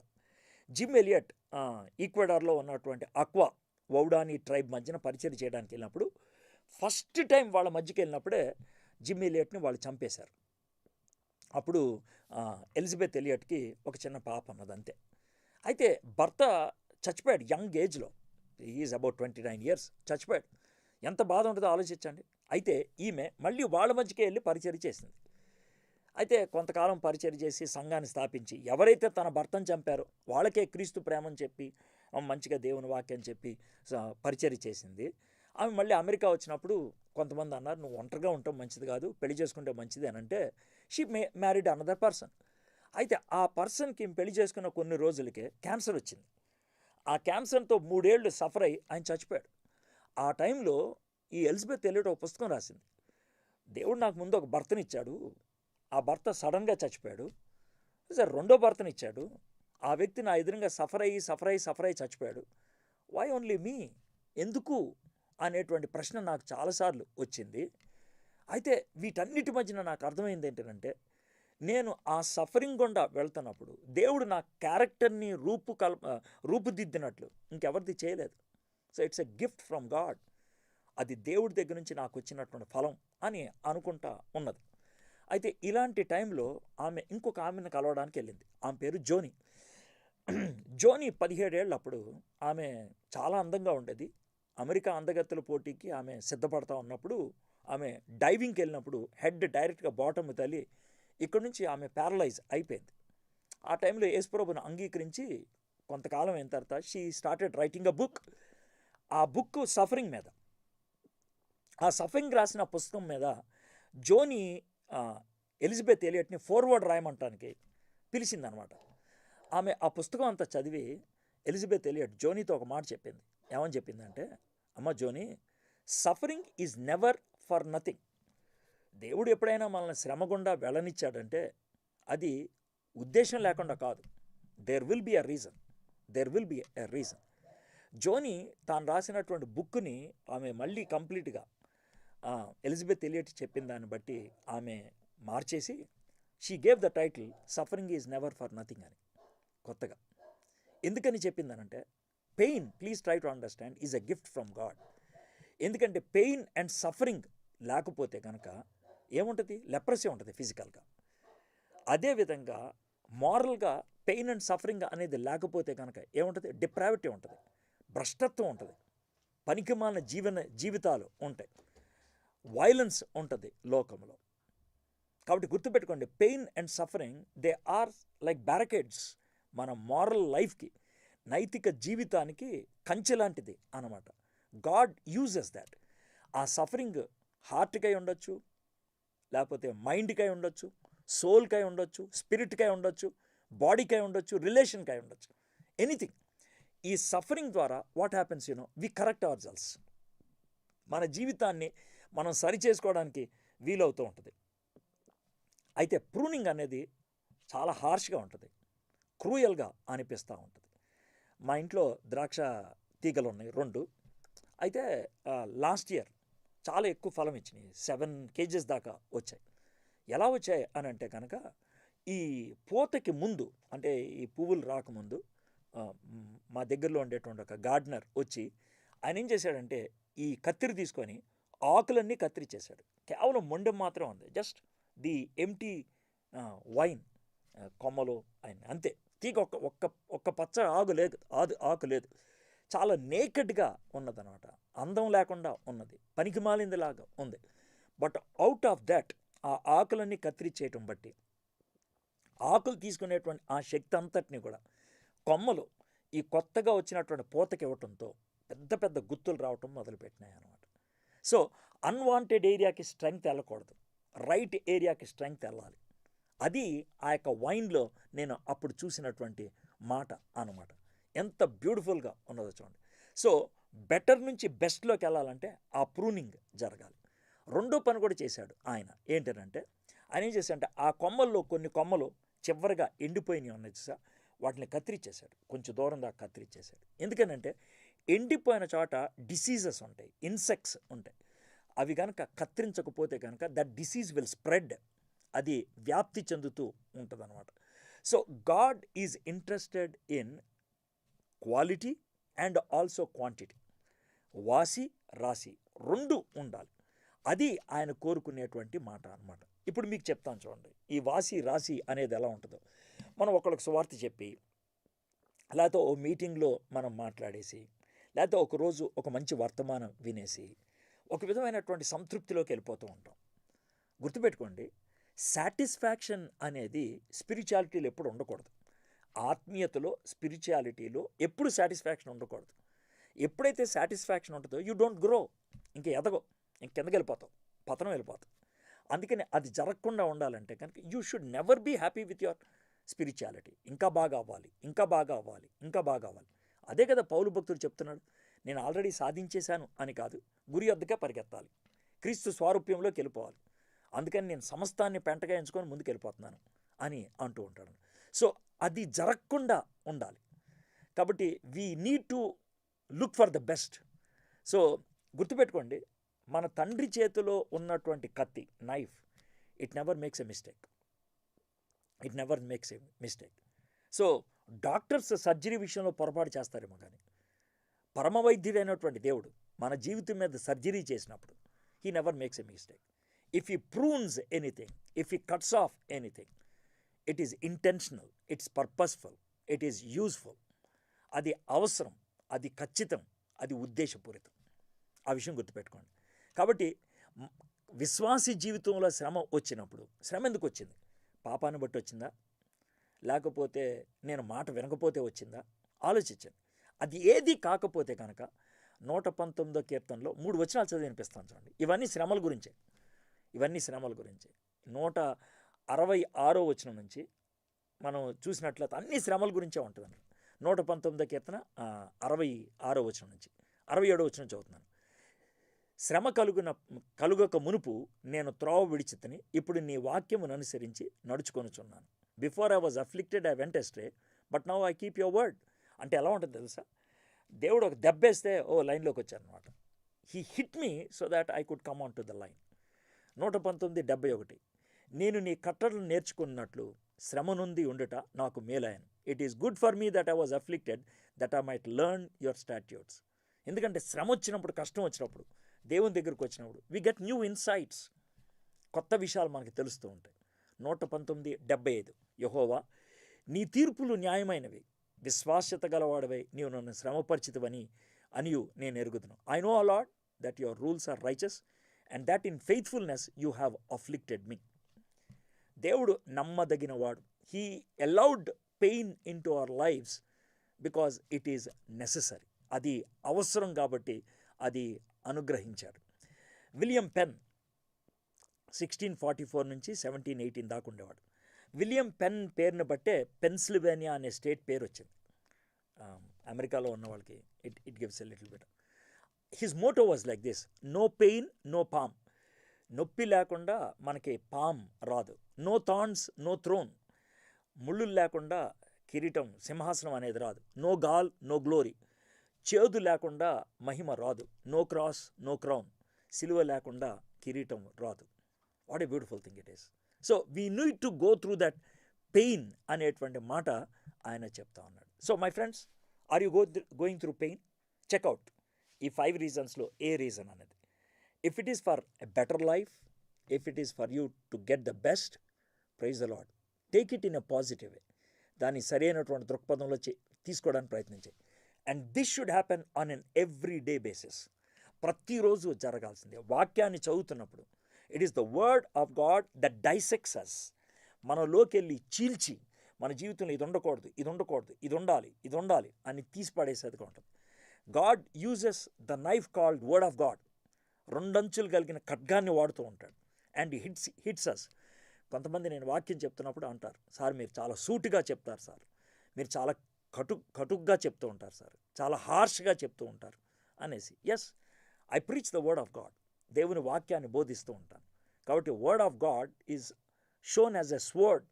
అది 2 అంచులు కలిగిన ఖడ్గం అని చెప్పారు. కాబట్టి ఇట్ పియర్సెస్. అది గుచ్చుకుంటుంది. ఒకవేళ నీకు ఆ విధంగా గుచ్చుకుంటున్నట్లయితే God is dealing upon you. అది ఆయన నీ మీద చేస్తా ఉన్నాడు. So this is first secret. Now I'm coming to the second one. With this I would like to close. Abide in me. Yesayya అన్నాడు, నా యందు నిలిచి ఉండడి, మీ యందు నేనును నిలిచి ఉందును. తీగ ద్రాక్షవల్లిలో నిలిచి ఉంటేనే కానీ తనంతట తాను ఎలాగో ఫలింపదో, అలాగే నా యందు నిలిచి ఉంటేనే కానీ మీరును ఫలింపరు. అబైడ్ అన్న మాటకి అర్థం ఏంటి? నిలిచి ఉండటం.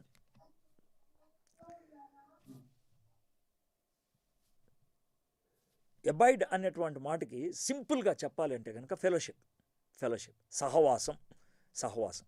మనం క్రీస్తుతో సహవాసంలో ఉండకపోతే అర్థమైతే మనం ఫలించము. We cannot bear fruit. అది ఆయన సింపుల్గా చెప్తున్నాడు. కాబట్టి ఆయన జీవితము, ఆయన పని మన యొక్క ఫ్రూట్గా కనబడాలి. ఆయన జీవితము, ఆయన పని మన యొక్క ఫ్రూట్గా కనబడాలి. బిగినింగ్లో చెప్పాను, మళ్ళీ చెప్తున్నాను. ఇట్ ఈస్ నాట్ క్రీడ్, ఏదో ఒక విశ్వాస ప్రమాణం ఫాలో అయితే కాదు. ఇట్ ఈస్ నాట్ కల్చర్, ఒక జీవిత విధానం కాదు. ఇట్ ఈస్ నాట్ చర్చ్, ఒక సంఘ నియమాలు కాదు. బట్ ఇట్ ఈస్ క్రీస్తు. Christian is the one who is united to Christ. క్రీస్తుతో ఆయన అంటుకట్టబడి ఉన్నాడు. Life of Christ through the Holy Spirit flows into us. యేసుక్రీస్తు యొక్క జీవము పరిశుద్ధాత్మ ద్వారా మనలోకి ప్రవహిస్తున్నట్లు మనం చూస్తూ ఉంటాం.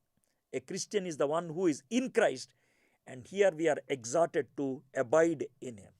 క్రీస్తులో ఉన్నవాడే క్రిస్టియన్. అయితే ఎందుకు మనం క్రీస్తులో ఉంటేనే కదా క్రిస్టియన్? ఎందుకని ఈ విధమైన మాట చెప్పారు? అబైడ్ ఇన్ మీ అని చెప్పారు అని అంటే, మనం క్రీస్తులో ఉండం. క్రిస్టియన్ అని చెప్పుకొని క్రీస్తు బయట ఉంటూ ఉంటాం. Do you get it? మనం క్రిస్టియన్ అని చెప్పి క్రీస్తు బయట ఉంటూ ఉంటాం.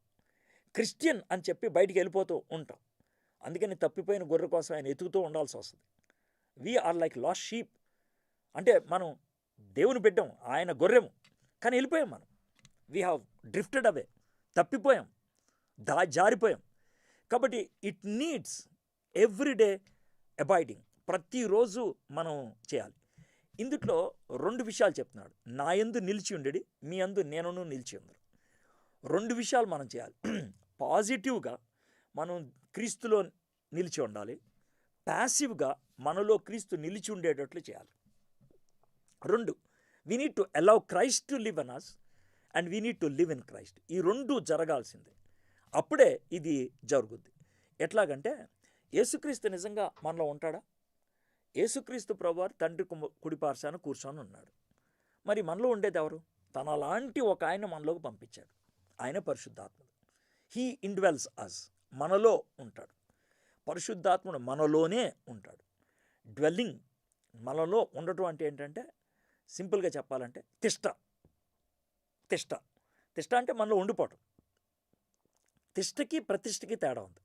తిష్ట అంటే మనకి ఇష్టం లేకుండా ఉంటే, ప్రతిష్ట అంటే మనం ఇష్టపడి మనం ఆయనకి ప్రథమ స్థానం ఇచ్చి కూర్చోబెడితే, ఇది ప్రతిష్ట. క్రీస్తు మనలో ప్రతిష్ఠితమైనటువంటి వ్యక్తిగా ఉంటున్నాడు పరిశుద్ధాత్మ ద్వారా. ఇది మనం అడగాల్సినటువంటి పని. Is Holy Spirit happy in us? పరిశుద్ధాత్ముడు మనలో హ్యాపీగా ఉండగలుగుతున్నాడా? అయితే ఇది ఎప్పుడు జరుగుద్ది? హ్యాపీగా ఎప్పుడు ఉండడు అని అంటే కనుక, ఒకవేళ మనం ఏదైనా సరే కష్టంగా చేస్తున్నట్లయితే, ఆయన హ్యాపీగా ఉండడు. ఈరోజు సండే అయిపోయింది, లేకపోతే చేసి ఉండేవాడిని. ఇది చర్చ్ అయిపోయింది, లేకపోతే వేరుగా ఉండేది. ఇక్కడ ఆయన ఉన్నాడు, ఆయన లేకపోతే నేను వేరుగా ఉండేవాడిని. అంటే what you mean to say? నీలో నీతి అనేది బయట ఉన్న కారణాన్ని బట్టి, అది చర్చ్ కావచ్చు, అది సండే కావచ్చు, లేకపోతే ఎవరో ప్రెజెన్స్ ఉండటం బట్టి. But let me tell you one thing, Holy Spirit లోన్ ఉంటాడు. ఎవ్వరు లేకపోయినా నువ్వు ఏ విధంగా జీవిస్తున్నావో అది పవిత్రత, అది ప్రతిష్ఠిత జీవితం. ఎవ్వరు లేనప్పుడు, when nobody is there, when nobody is watching you, ఎవ్వరు చూడనప్పుడు, ఫిజికల్గా నిన్నెవరు చూడనప్పుడు, అప్పుడు నువ్వు జీవిస్తావే, అది ప్రతిష్ఠితమైనటువంటి జీవితం. ఆ విషయాన్ని గుర్తుపెట్టుకోండి. You should not use external filters to show the holiness. నేను చర్చిలో అయితే ఎలా ఉంటాను, సండే అయితే ఎలా ఉంటాను, పలానా వాళ్ళ మధ్యన ఉన్నప్పుడు ఎలా ఉంటాను, దట్ ఈస్ నాట్ హోలీనెస్. అది ప్రతిష్ఠిత జీవితం కాదు.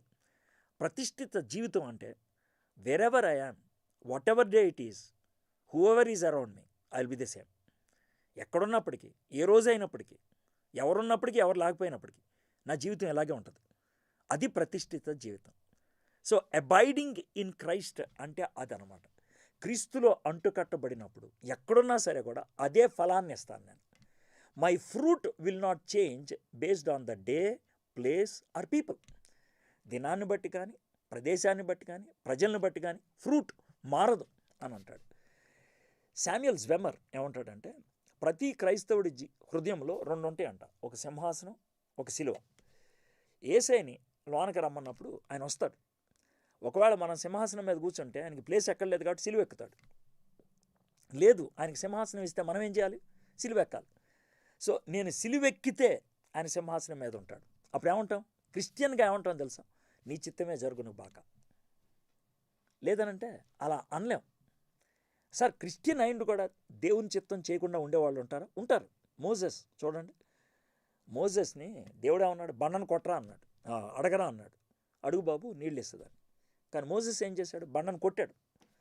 బండను కొడితే ఏమైంది? నీళ్ళు వచ్చింది. మోషే చిత్తాన్ని బట్టి నీళ్ళు వచ్చాయి, దేవుని చిత్తాన్ని బట్టి కాదు. దేవుని చిత్తాన్ని బట్టి నీళ్ళు రావాలంటే అడగాలి. మోషే చిత్తం జరిగింది, దేవుని చిత్తం జరగలేదు. దాంతో ఏమైంది?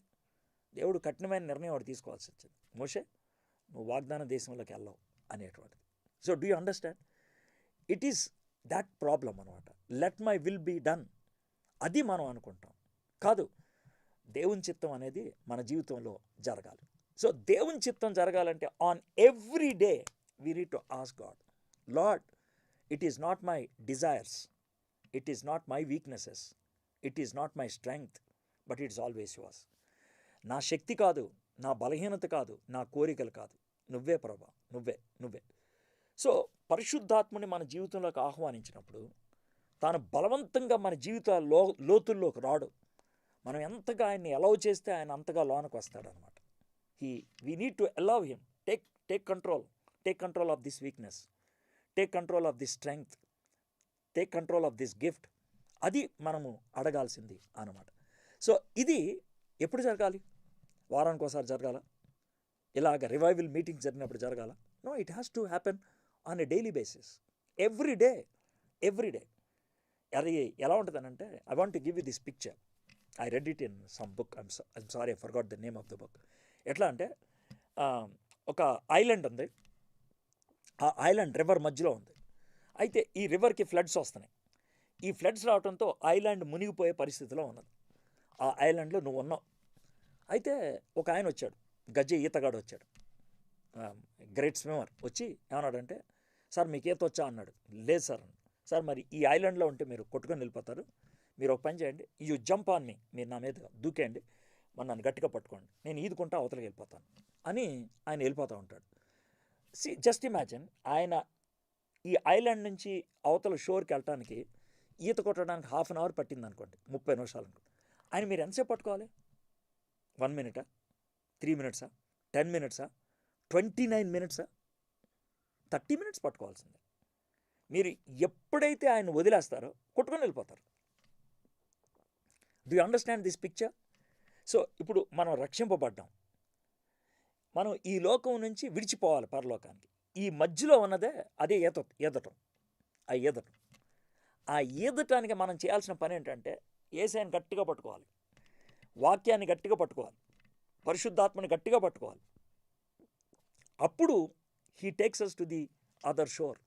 ఆయన అవతల షోర్లోకి తీసుకెళ్తాడు. ఎప్పుడైతే మనం వదిలేస్తామో వి ఫాల్, మనం పడిపోతూ ఉంటాం. వి ఫాల్ చాలాసార్లు. అందుకే పడిపోతూ ఉంటాం, ఎందుకంటే we don't hold on to Christ. క్రీస్తుని మనం పట్టుకోం. నేను మీతో చెప్పిన మాటను బట్టి మీరు ఇప్పుడు పవిత్రులై ఉన్నారు. So it is the word of God. We need to hold on. ఈ వర్డ్ ఆఫ్ గాడ్లో మనకి మెడిటేషన్ ఉంటుంది, అనుదినము ధ్యానం చేయటం, దేవుడు మనకి చేసిన దాన్ని బట్టి, దేవుడు మనతో మాట్లాడిన దాన్ని బట్టి తిరిగి మనం ఆయనతో మాట్లాడుతూ ఉంటుంది. ప్రేయర్, ఆరాధన ఉంటుంది, వర్షిప్. దేవుడు ఏదైనా వదిలిపెట్టామంటే వదిలేస్తాం, సాక్రిఫైస్. దేవుడు ఏమైనా చేయమంటే చేస్తాం, సర్వీస్. దేవుని యొక్క గొప్పతనాన్ని బట్టి ఆరాధిస్తాం. See how many things are there in abiding. Word of God ఉంటుంది టు మెడిటేట్, ప్రేయర్ ఉంటుంది టు రెస్పాండ్, సాక్రిఫైస్ ఉంటుంది యాజ్ ఏ ఇన్స్ట్రక్షన్, సర్వీస్ ఉంటుంది యాజ్ ఎ కమాండ్, వర్షిప్ ఉంటుంది యాజ్ ఎ గ్రాటిట్యూడ్. ఈ 5 కూడా ఉంటుంది. Meditation of the word of God, prayer, sacrifice, service, worship. ఈ 5 కూడా ఉంటుంది. ఇది జరిగితే దీన్ని అబైడింగ్ ఇన్ ద లార్డ్ అంటారు, క్రీస్తులో నిలిచి ఉండటం అనేది. ఈ విధంగా క్రీస్తులో నిలిచి ఉన్నప్పుడు in any situation, in any day, in any place, in any company, we will be fruitful. ఏది? జస్టిస్ అండ్ రైచస్నెస్ మన జీవితంలో ఉంటుంది. ఈ 2 ఉన్నప్పుడు వీఆర్ షోయింగ్ క్రైస్ట్.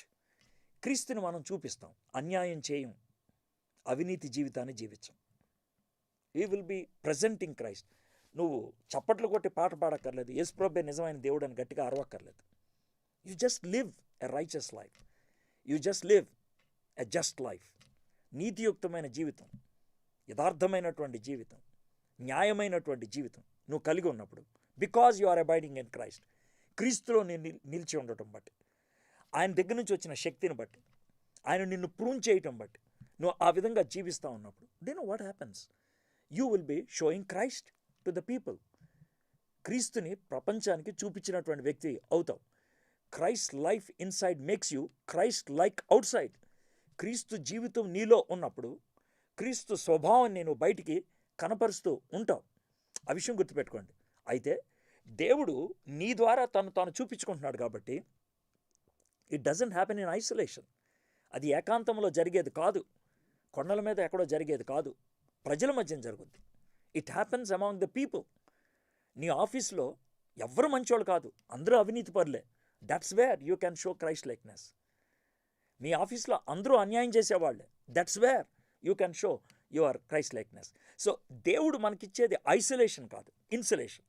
తన వాక్యం ద్వారా మనల్ని కప్పుతాడు, తన పరిశుద్ధాత్ముడి ద్వారా మనల్ని కప్పుతాడు. అయితే మనం ఏమనుకుంటాం తెలుసా? You change the world out side, I will be nice అని అంటాం. అదే ఉంది గొప్పతనం. బయట వరల్డ్ ఎలా ఉన్నా కూడా నువ్వు క్రీస్తుని ప్రతిబింబించగలిగితే, if you are able to reflect Christ, if you are able to show Christ, that is what God is expecting. God will not change the world outside, but God will make you the one who changes. నిన్ను ప్రపంచాన్ని మార్చే వ్యక్తిగా చేయడానికి ఇష్టపడుతున్నాడు. That's a wonderful thing. అయితే ఇది ఎప్పుడు జరుగుద్ది అని అంటే కనుక when there is a dynamic relationship with God. దేవునితో సజీవమైనటువంటి సంబంధం ఉన్నప్పుడే అది సాధ్యం అవుతూ ఉంటుంది. Now let me give you this thought and close. Of all why God used the vine, ద్రాక్షావల్లి అని ఎందుకు ఉపయోగించాడు అని ఆలోచించినప్పుడు the thought that came to me is this.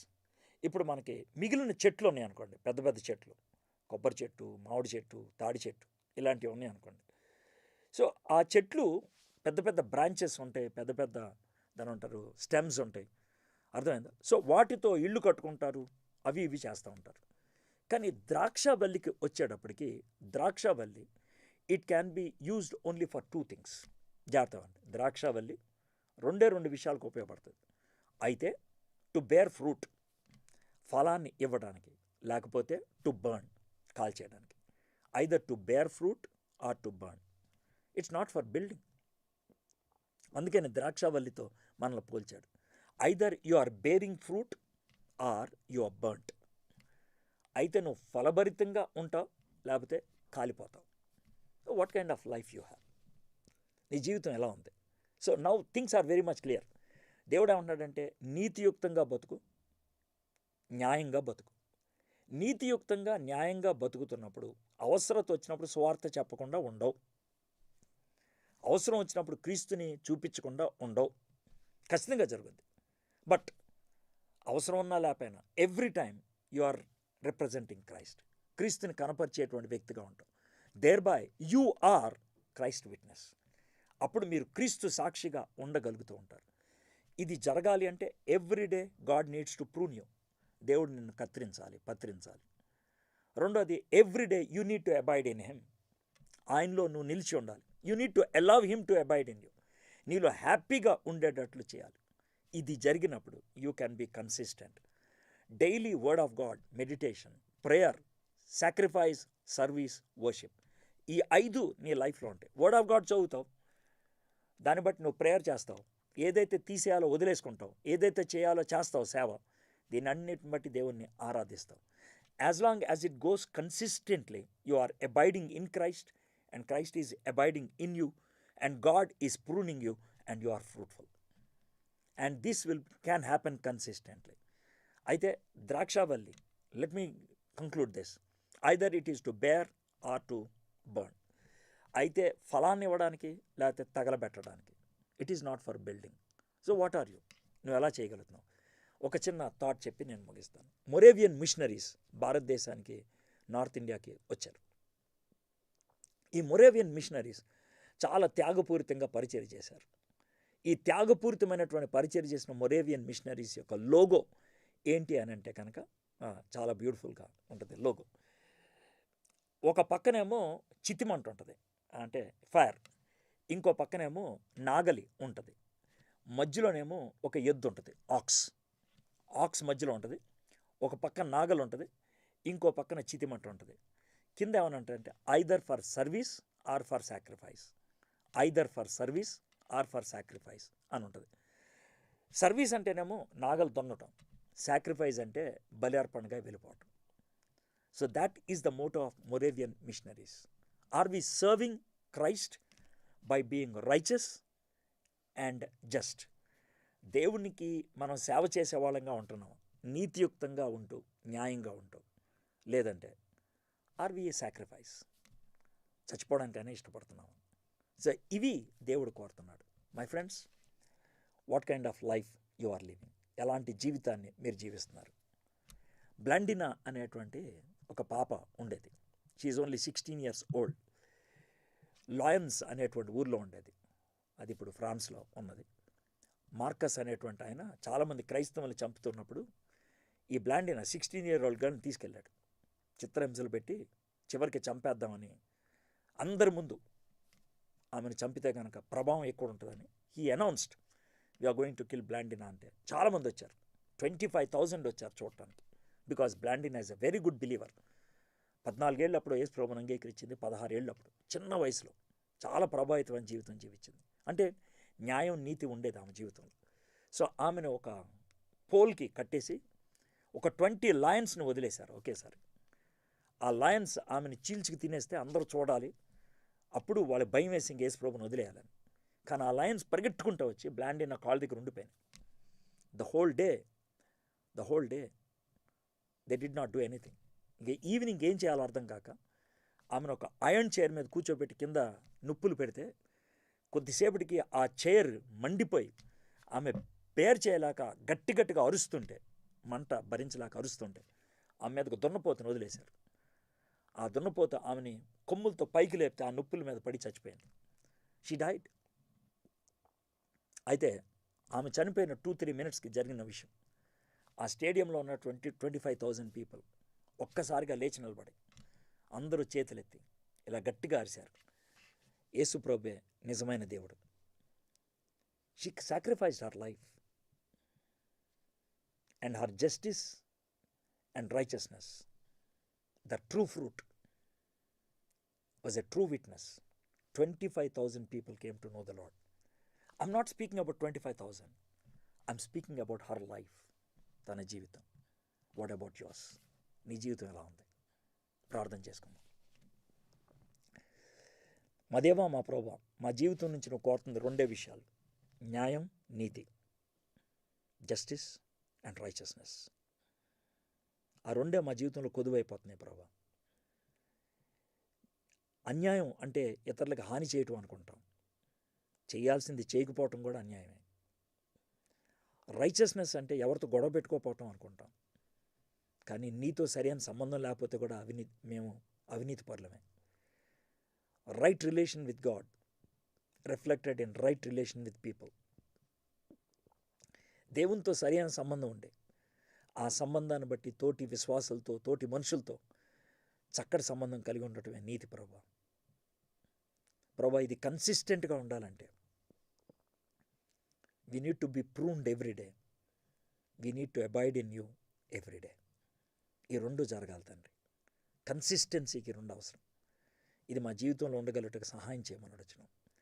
ఈ 2 ఉన్నటువంటి దినాన్న ప్రభువా, ప్రపంచం క్రీస్తుని ప్రతి క్రైస్తవుల్లో చూడగలుగుద్ది. Christ is seen in every Christian and it will take only minutes for the world to see Christ. క్రీస్తును చూడటానికి ఈ ప్రపంచానికి కొన్ని నిమిషాలు చాలు. అప్పుడు నాట్ ఈవెన్ ఎ డే, కొన్ని మినిట్స్. ఆ మినిట్స్లో క్రీస్తుని చూసినప్పుడు they will have the gospel, సువార్త ఉంటుంది ప్రభా.